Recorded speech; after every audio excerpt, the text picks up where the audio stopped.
महाशिवरात्रि का व्रत सबको करना चाहिए, क्योंकि महाशिवरात्रि का व्रत करने से और पूजा करने से कितना फल प्राप्त होता है।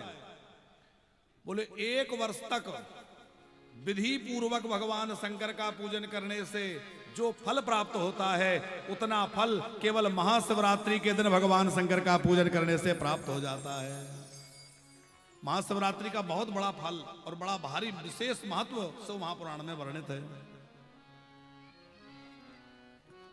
कोई नियम पूर्वक 1 वर्ष तक पूजा करे, उसका जो फल है उतना अकेले शिवरात्रि की पूजा का फल है। कुछ ऐसे अवसर हैं जिनमें व्रत करना ही चाहिए, जैसे एक है जन्माष्टमी, एक है श्री रामनवमी, एक है महाशिवरात्रि और एक है नवरात्रि। ये 4 व्रत प्रायः सभी को करना ही चाहिए। नवरात्रि में यदि पूरे 9 दिन का व्रत ना हो सके तो 3 दिन का व्रत करें, 3 दिन का भी ना हो तो केवल महानवमी का व्रत करें, लेकिन महानवमी का व्रत अवश्य करना चाहिए। श्री रामनवमी का व्रत अवश्य करना चाहिए, जन्माष्टमी का व्रत अवश्य करना चाहिए। हम लोग वैष्णव जन हैं और हमें इन उत्सवों को बड़े उत्साह से मनाना चाहिए। अब महाशिवरात्रि आ रही तो हमारे घरों में लगना चाहिए कि शिवरात्रि है। क्या करें शिवरात्रि के दिन, ऐसा क्या करें जिससे भगवान शंकर जल्दी प्रसन्न हो जाएं। शिवरात्रि के दिन बड़े भोर में जगें, सवेरे जग करके स्नान आदि करके और शिव पूजा का संकल्प करें। आज मैं महाशिवरात्रि के व्रत का संकल्प कर रहा हूं या कर रही हूं।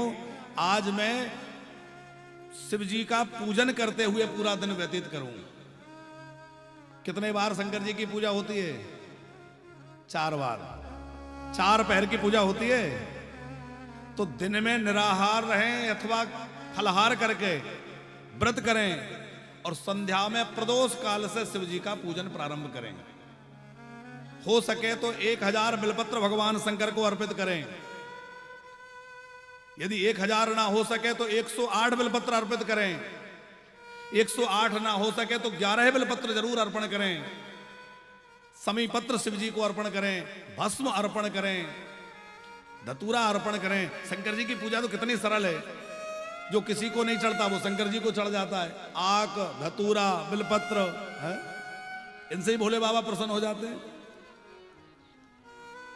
और महाशिवरात्रि के दिन बिल्व वृक्ष का पूजन जो कर लेता है, उसके घर से लक्ष्मी जी कभी जाती नहीं है। घर छोड़ करके उसके घर में खूब लक्ष्मी जी निवास करती है। महाशिवरात्रि परसों ही है। आप महाशिवरात्रि के दिन बिल्व वृक्ष में जाके जल चढ़ाइए। एक मोली लेकर बिल्व वृक्ष को बांध दीजिए, थोड़ा गंधक्षत कर दीजिए और बिल्व वृक्ष का पूजन करके उसमें परिक्रमा करते हुए प्रणाम करें। बिल्व वृक्ष साक्षात शिव स्वरूप ही है। बिल्व वृक्ष का पूजन यदि कोई करे अथवा बिल्व वृक्ष के मूल में शिवलिंग विराजमान करके शिवलिंग का पूजन करे तो महादेव जी उससे बड़े विशेष प्रसन्न हो जाते हैं और उसके घर में स्थिर लक्ष्मी विराजमान हो जाती है। तो बिल्व वृक्ष का पूजन करें, शंकर जी का 4 पहर अभिषेक करें। महाशिवरात्रि का जागरण अवश्य करना चाहिए।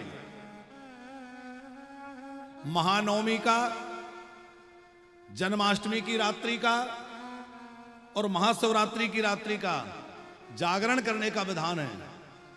तो जो है महाशिवरात्रि को सोना भी नहीं चाहिए। जागते जागते भगवान शंकर का कीर्तन करें और फिर बार बार पूजा करें। जल से अभिषेक करें, दूध से, गैया का दूध चढ़ाना है भगवान शंकर को। थैली का दूध, भैंस का दूध नहीं चढ़ाना चाहिए। भोले बाबा को गाय का दूध अर्पित करें, गाय का ही घी चढ़ाएं और खूब पूजा करें। भोले बाबा जो है आपके जीवन को प्रसन्नता से, खुशियों से भर देंगे। जिसके घर में कोई रोग बना रहता हो तो रोग से निवृत्ति के लिए गाय के दूध से अभिषेक करने से रोग की निवृत्ति होती है। अथवा सरसों के तेल से भी अभिषेक किया जाता है। अब आपके क्षेत्र में तो सरसों भी खूब पैदा होती है।